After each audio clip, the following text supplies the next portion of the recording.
Enfa ya Yamusse omulambo guli mu mochale byebigambo ebitambula. Impise ku Akatambi ku TikTok omwana omuwala ng'agamba ye yajja ne Yamusse mu kampani yemu eyabajje Uganda ne baleeta eno gye balina okukolera era n'agamba nti naye akyali mu shooko okumanya nti no Yamusse yava mu bulamu bw'ensi era wano omuwala ono ng'akakasa enti nno byonna Yamusse bye yayogeranga ebyokwewa obutwa byali bituufu yagezaako emirundi 2-3 ng'ayagala okwetta wabula ng'ate abantu bamugumya naddala bafaanizi be nga bamugamba ekyo kijja kuggwa tobeera nga wetta. Akatambi kaneeno ntuteyo obudde n'enkawuliriza olwa copyright eriko eya music gwabadde akozesa mu background yensonga lwaki sigenda kubanga nteekayo akatambi wano ku channel yange. Jjukira YouTube tekkiriza copyright lo weekukwata oyinza n'okufiirwa channel eno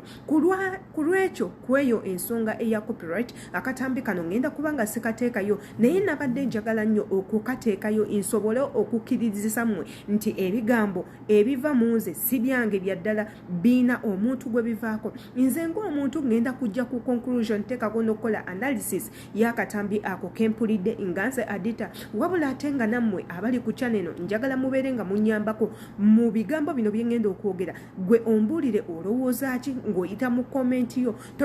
Toweerabira nti komenti yo yanjawulo nnyo ate era y'amakulu erina kyeyongerako ku video zemba nkoze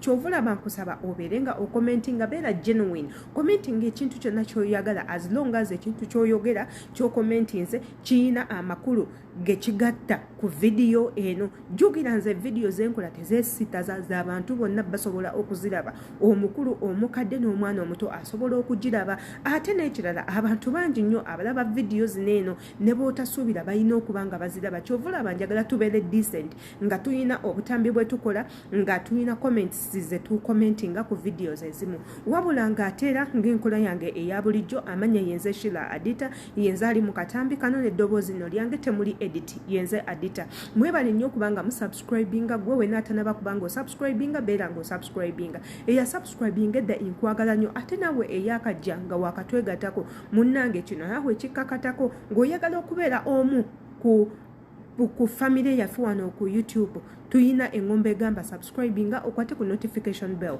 buli video egenda kubanga ekutuukako nawe oleme kusuga otwegateko atera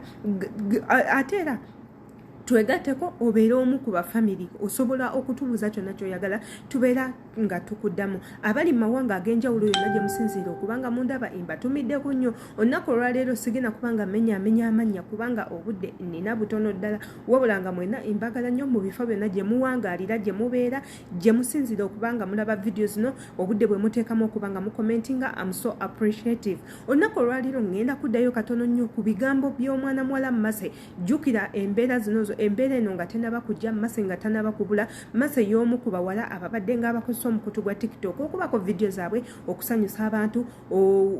okuleeta okujja stress z'abantu ng'azijjawo ng'ayita mu butambi bwe obw'enjawulo. Obutambi obumu ng'abantu abamu tebabutwala nga bw'amakulu abalala nga babitwala nga bw'amakulu abalala. Omanyi ebintu bineeno ebya social media ebintu bye tukola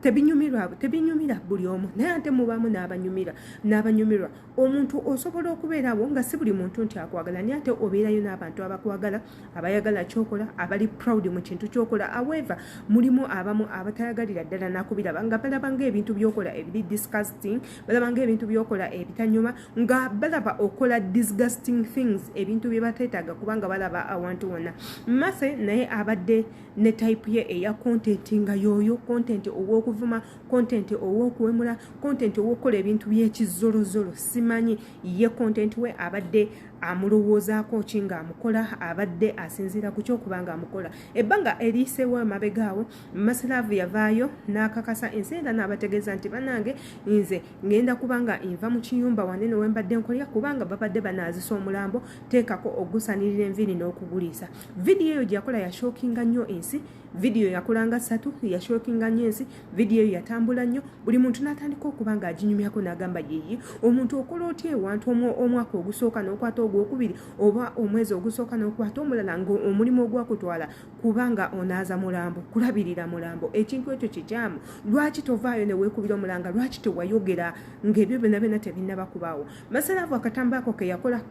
ka distractinga nnyo abantu nange ayogera kankwatako nnyo neŋŋamba Akatambi kane eno nze kankwogereko according kunze Sheila Adita experience ye nnina mu kukolera abawarabu nze ndowooza nnyo nti ebintu ebyekyama omuwarabu tasobola bbanga abidisclosinga eri omukozi ekintu nga kyakyama nga kisobola omuleetera ebizibu teekako n'omuteeka mukomera tasobola kukkiriza gwe omukozi kukiraba ne bw'oba okirabye at least akola olukujjukujju okulaba ng'akutta tasobola kuleka ogende bw'otyo Yamusse yavaayo n'atukakasa n'ogamba banaye nze ebintu byenjogedde bituufu nakola video esooka naddamu ey'okubiri ng'agamba Abannayuganda ayagala kudda waka naddamu n'akola endala ng'alaga nti nno bamutwala ku poliisi naddamu n'akola endala nga batulaga ali mu ddwaliro bamutaddeko oxygen naddamu n'akola endala n'atugamba nti nno agenda kuba nga yejja mu bulamu bw'ensi video eyo ey'okwejja mu bulamu bw'ensi abantu yabatuukako ne bamubuuza ensonga lwaki oyagala kwetta ensonga n'abagamba anti nnemereddwa okuddayo ewaka mu nsondere ssente eziddayo ewaka era yakola live abantu bangi nnyo ne bavaayo ne batandika omusondera ssente mwe mwali abatandise omubuuza kayojiyoji w'ebibuuzo kampuni gye wajjiramu gy'otugamba gye twajjiramu gwe tubuulire w'oli tusobole okujjawo oba si ekyo tubuulire tutume omuntu gwe weetaaga oba tukontakitinge mukama wo tumanye ensonga egenda maaso ne bajjamu olutalo okuva olwo Masalavu taddangamu kulabika Masalavu bamunoonya buli wamu talabika Masalavu e Uganda taliiyo ku TikTok takyazikola takyalina walabika wantu wonna ekyaviirako abamu kufa okulowooza nti Akatambi kali ke yakola ng'ayambadde bulungi ali mu mmotoka n'atuga nti agenda ku poliisi byandibanga bituufu nga bamusiba wabula ate waliwo omuwala avuddeyo n'akakasa n'agamba Yamusse yafa ebyaddala yafa era omulambo gwe guli mu mochari Akatambi kane eno nganze Sheila Adita mbadde nina okukaleka kuba ndowooza abadde content nganze nyinza okulowooza nti abadde content era bwe nkyalowoozesaazo naye sigenda kubanga nkabuusa amaaso kubanga ebiseera ebisinga ebintu bitandikawo ebityo ne bi-endingapo nga biri serious ogenda okujjukira nti omuntu eyayogera ekintu kibadde serious ng'obudde bukoze ekibugenze kyovulaba information bweti tugezaako okugireeta abantu bamanye so that ekintu kyonna we kijja in return obanga afudde obanga mulamu tugamba gundi yayogera bwati otegeera era omuntu oyo waaba akomyewo n'atunnyonnyola amazima agali Katambi akafuluma kati nno gwe wenna nkusaba okomentinga ku eno video teweerabira linnya lyo teweerabira kusubscribinga teweerabira commentinga wabula ate impagala nnyo notification bell togyerabira enkulu nnyo mbagala nnyo mukama abakuumi